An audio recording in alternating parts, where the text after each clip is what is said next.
부산에서요. 한 편의 영화 같은 그런 일이 벌어졌다고 합니다. 홍순빈 아나운서. 네, 부산의 터널 안에서 갑자기 오토바이 2대가 차량 틈을 파고들어 달리는데요. 이 부산의 도심에서 벌어진 영화 같은 장면을 지금부터 확인해 보도록 하겠습니다.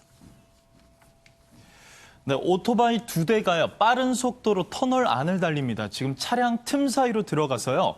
왼쪽 차량 옆으로 바짝 붙어서 다가가는데요. 어허. 지금 오토바이 2대가 흰색 차량을 따라가고 있는 장면입니다. 네. 터널을 벗어나니까 흰색 차량이 좀 간격을 벌리려고 했던 것 같은데 네. 오토바이가 좀 가까이 가기에는 상황이 여의치 않으니까 저 차량을 계속 주시하면서 달리고 있었던 거죠. 네. 그래서 이제 흰색 차량이 속도를 올리니까 오토바이들도 같이 속도를 올리다가요. 네. 조금 더 간격이 이제 좁혀지니까 오토바이가 차량에게 손짓을 하면서 뭔가 신호를 주더니 네. 앞서 달리던 승합차를 가로막고 어허. 그 사이 또 경찰이 출동을 했습니다. 어허. 경찰이 흰색 차량을 들이받아서 어허. 저 흰색 차량을 세울 수 있었습니다. 허허, 지금 무슨 일인지는 모르겠습니다만 자칫 터널 안에서도요.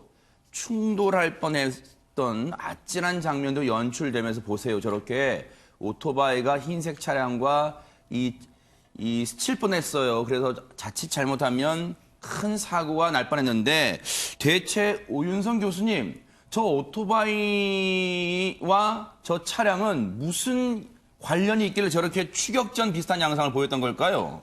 저 지역이 이제 부산입니다. 네. 근데 이제 그 14일 날 오후 5시 정도에, 네. 5시 반 정도에 이 50대 남성이 그 저 차에 타고 있는 운전자인데요. 네. 흉기로 그 한 여성을 위협을 해가지고 저 차에 태워서 가는 것을 바로 이 오토바이 운전하는 분들이 퀵 서비스 배달하는 분들이에요. 근데 이제 저분들이 그것을 보고 네. 바로 이제 경찰에다가 신고를 한 것뿐만 아니라 바로 저 차를 아까 보시던 것 같이 추적을 해 간 거죠.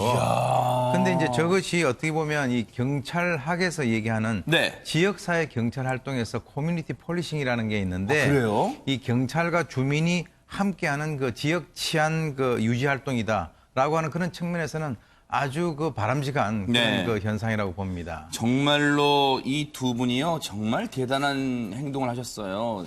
앞서 영상도 보셨지만요. 본인들이 그 운전자를 추격한 과정에서 자칫 조금이라도 스치면요. 이 오토바이가 옆으로 넘어질 수도 있는 상황이었다는 생각도 들어요. 정말로 아찔한 순간이었는데 자, 당시 범인을 검거하는 데 혁혁한 공을 세우셨던 이 두 분의 얘기 들어보시고 이어가 보도록 하겠습니다. 진짜 차에서 들고 있더라고요. 때리라 하니까 뭐 남녀가 관계하지 마라 가라 하더라고. 그래가지고 협박을 하면서 뭐 통화하면서 이제 계속 알려주고 뭐 경찰 쪽에서도 뭐 위성으로 계속 그걸 잡더라고요. 예, 그래가지고 뭐 빨리 뭐 좀 잡았던 것 같아요. 그냥 아무 생각 없었어요. 그냥 따라가야겠다 이 생각밖에 없었어요. 야, 저렇게 남들이 그냥 사정을 모르는 사람들이 보면요. 마치 그냥 무슨 실강이가 일어나가지고 그렇게 보복운전 비슷하게 추격하는 줄 알았을 텐데 저런 사연이 있었습니다. 그런데 홍순빈 아나운서, 검거 과정 혹시 순탄치 않았나요? 어땠습니까? 그렇습니다. 아까 순찰차가 그 흰색 차량의 운전석 쪽을 들이받아서 세우는 장면까지 봤는데 네. 검거 과정이 또 쉽지가 않았다고 그래요? 합니다. 검거 장면도 이어서 확인해 보도록 네네. 하겠습니다. 네, 바로 이 장면입니다. 지금 이제 차량과 흰색 차량과 경찰차 부딪혀 있는 상태고요. 운전자가 내리는데 지금 경찰과 뭔가 좀 실랑이가 벌어지고 있는 거예요. 건장한 저 남성이 근데 또 도망가려고 합니다. 그런데 이때 또 퀵서비스 배달원이 도움을 줘서 저렇게 검거를 할 수 있었습니다. 네. 그런데 저 남성이요, 그냥 이제 순순히 붙잡히지는 않고요. 뭐 자해를 하거나 또 이렇게 발버둥을 치는 등 검거 과정에서 경찰이 또 어려움을 겪었다고 합니다.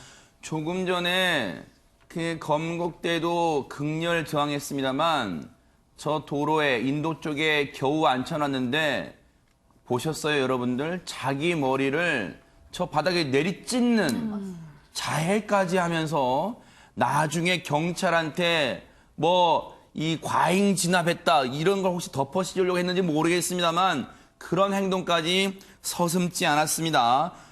납치극이라뇨, 임방글 변호사님. 그러니까요. 이 남성이 저런 행동을 저지른 이유는요. 네. 이 여성이 이제 둘 사이가 연인 관계였습니다. 네. 그래서 여자친구가 이제 헤어지자라고 이야기를 했던 아하. 거예요. 거기에 격분을 해서 지금 저런 저런 범죄를 저지른 것인데요. 흉기로 위협해서 차에 태웠습니다. 네.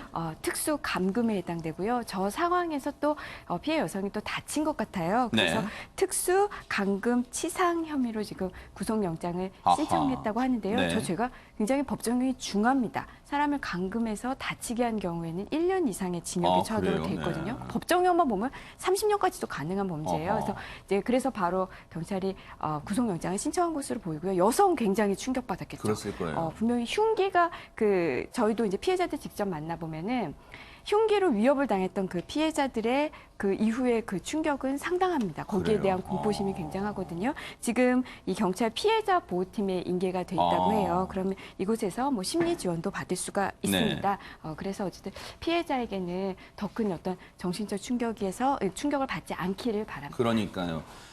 이걸 다시 거슬러 올라가 보면 오윤성 교수님, 저 퀵 서비스 배달하시는 그 두 분의 정말 헌신적인 도움이 없었다면 저 여성분 어떻게 됐을지 장담 못할 것 같아요. 이번에 이제 그 경찰에서 검거하는 그 장면이 그대로 포착이 됐지 않습니까? 네. 이게 상당히 거구고 또 격렬하게 저항을 했고 네. 또 흉기를 가지고 있고 아유. 또 거기다가 이제 좀 특이한 것이 저 사람이 50대라고 합니다. 네. 그러니까 요즘에 최근에 이제 이 옛날 같은 경우는 데이트 폭력이라든가 이런 것들이 주로 이제 젊은 층을 중심으로 해서 이루어졌는데 요즘에는 이 연령에 대한 구분이 없어요. 맞아요. 그래서 네. 주로 이제 중년들도 많이 그렇게 하고요.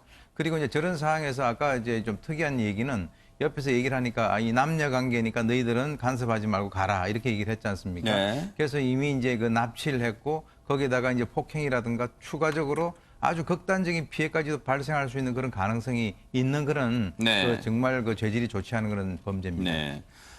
앞서 영상 보시면요. 저 두 분, 퀵 서비스 배달하신 두 분도 있었고, 결정적으로 마지막에 저 운전자, 납치극을 벌인 운전자가 멈출 수 있었던 데에는 앞에 있던 승합차까지도 멈추면서 제동 장치를 밟으면서 도움을 주셨어요. 그래서 갈 길 딱 가로막았는데, 어쨌든 최명기 원장님, 이 두 분이 흔히 그런 말 있잖아요. 방관자 효과라고. 에이, 나 말고도 다른 사람들 도와주겠지. 만약 그랬다면 정말 큰일 날 뻔했습니다. 그러니까 저 두 분이 아니었으면 저 사람을 갖다 안전하게 체포하는 건 불가능했을 텐데요. 그랬을 거예요, 진짜. 그러니까 일단은 나는 혼자이고 상대방은 여럿이라는 것만으로도 사람들은 위축되는 효과가 있어요. 네. 왜냐하면 일단 증인이 있게 되는 거고요. 네. 그런 다음에 본인의 도주로가 차단이 되는 거고요. 네. 그런 다음에 아무리 본인의 힘이 세다고 하더라도 네. 상대방 대처하는 사람이 세 사람에서 네 사람이 넘어가게 되면은 사지를 하나씩 책임지기 때문에 아하. 본인이 위축되게 되거든요. 그럴 수 있어요. 그렇기 네. 때문에 저 두 분이 아니었으면은 아마 검거가 불가능했거나 네. 검거 과정 중에서도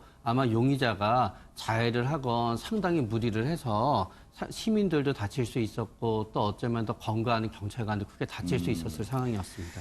정말 이 조금 전에 영상 보면 더 자세히 나오는데 오토바이 타신 퀵 배달원 분들이 두 분이셨잖아요. 한 분이 저 승합차 운전자 쪽에 먼저 다가가서 차 좀 세워달라고 그런 요청하는 손짓도 나왔네요. 아, 그런 기지도 발휘하셨어요. 근데 장희영 교수님, 경찰 입장에서도요, 이 두 분께 그냥 넘어갈 수는 없잖아요. 뭔가 좀 잘했다고 칭찬도 해드리고 그래야 되잖아요. 당연한 일이지만 경찰 입장 아니라 지금 저 일에 연루됐던 특히 여성 맞아요. 같은 부분 네. 또 우리 시민들도 그렇고 사건을 보는 모든 분들이 저분들에게 정말 뭐라도 줘야 되고 그러니까요. 싶은 마음이 있을 거예요. 그래서 경찰도 당연히 추격과 검거에 도움을 준 이 구영호 씨, 서상현 씨 두 분에게 표창과 포상금을 주겠다라고 밝힌 상황이고 네. 물론 표창이나 포상금도 의미는 있습니다. 어떤 뭐 기념적인 것도 될 수도 있고 또 기억할 수 있는 어떤 특별한 이벤트가 될 수도 있으니까요. 하지만 더 중요한 건 정말 저 과정이 네. 우리가 볼 때는 저기 흥미롭게 보고 있습니다만 쉽지가 않은 상황이에요. 두 분이 너무 팀워크를 잘 이뤄서 맞아요. 한 분은 경찰에 신고를 하고 또 한 분은 지금 위험하게 보였던 저 장면 자체가 조금 설명을 드리자면 왜 저렇게 오토바이가 가깝게 다가갔을까? 그 운전자에 계속 이러지 마십시오. 그 범인에게 옆으로 따라가면서 네. 차창이 다가가서 이러지 마세요. 자, 그렇게 합의를 하면서 이분이 설득을 하면서 길을 갔다고 하거든요. 근데 아하. 그것도 오토바이 운전을 하면서 설득을 한다는 것도 쉽지가 않지만 거구에 흉기를 들고 있는 범인에게 일반인이 대화를 시도한다는 것 자체가 그러네요. 사실은 정말로 쉬운 일이 아니에요. 대단한 네. 분들이고 그래서 이번 경찰의 표창과 뭐 포상금 이런 것도 물론 중요하지만 주변 분들 이렇게 우리 언론에도 알려지고 있습니다. 많은 칭찬과 격려가 함께 또 덧붙여지면 네. 좋겠다는 생각도 듭니다. 우리 두 분을 뉴스파이터가 칭찬을 안 해드릴 수가 없어요. 다시 한번 이름을 또박또박 제가 불러드릴게요. 퀵 서비스 배달을 하시는 부산 지역에서 아마 하시는 것 같아요. 구영호 씨 그리고 서상현 씨. 혹시 얼굴 좀 보여주실 수 있으면 보여주세요. 두 분 혹시라도 부산 지역에 사시는 분들요. 이 두 분 앞으로 보시면요.